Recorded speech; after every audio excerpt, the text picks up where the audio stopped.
Right, once again, just give everybody an update. Yeah, there was a lot of people going to turn up today. Wasn't much point. Obviously, we're only in for a mention. And the reason we're in for a mention is because Michael's legal team have dropped the case days before the trial was ready to commence. And the reason why they dropped the case is because we've asked for the actual magistrate's application documents for the arrest that we, the defence, say was false arrest by Durham Constabulary to remove Michael from a public place where he was exposing the ongoing genocide, which has now been confirmed by the official national statistics. Thousands dying, extra thousands dying, and thousands more people becoming severely sick, so much so that they can't go to work, and that's extremely ill. So we've come here today.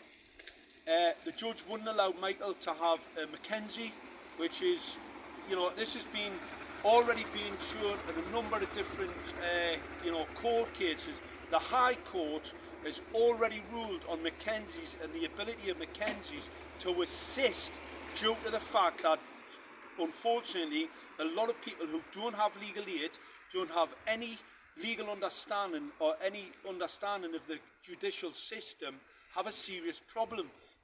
So you're up against the Crown, who've got a trained advocate, right, and all that devious ways and that legalese and all the rest of it, and then they're saying that you've got to stand there as a person without any legal aid, so that they've got an advantage, a criminal advantage over a defendant, because that's exactly what it is.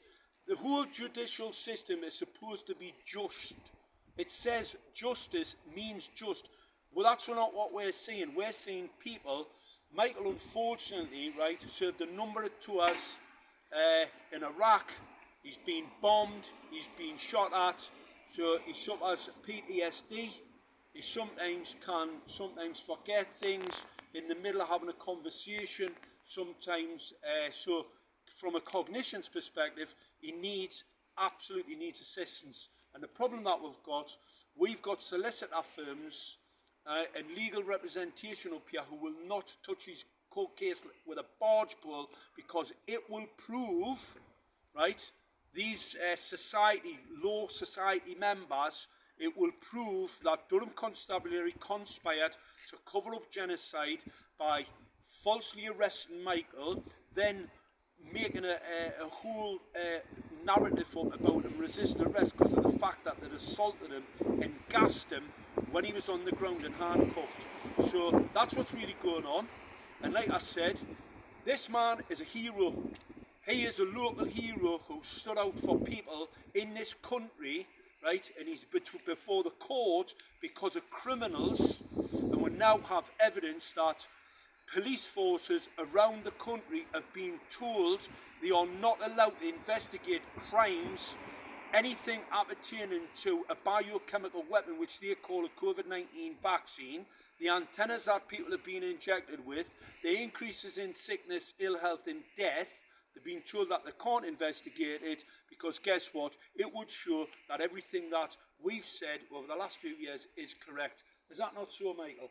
Yeah, that's correct, Mark. Yeah, go on.